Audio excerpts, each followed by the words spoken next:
Carrying amount of non-current assets. The carrying amount of a company's non-current assets was $50,000 at 1 August 20x4.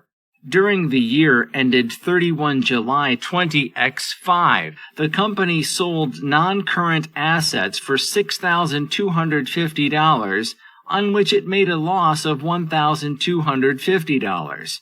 The depreciation charge for the year was $5,000. What was the carrying amount of non-current assets at 31 July 20x5? Answer: gain, loss on disposal equals proceeds minus carrying amount of disposal. Carrying amount of disposal equals proceeds minus gain or loss. Carrying amount at 1st August 20x4, $50,000. Less depreciation, $5,000.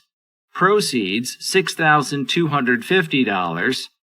Loss, $1,250. Carrying amount of disposal, minus $7,500.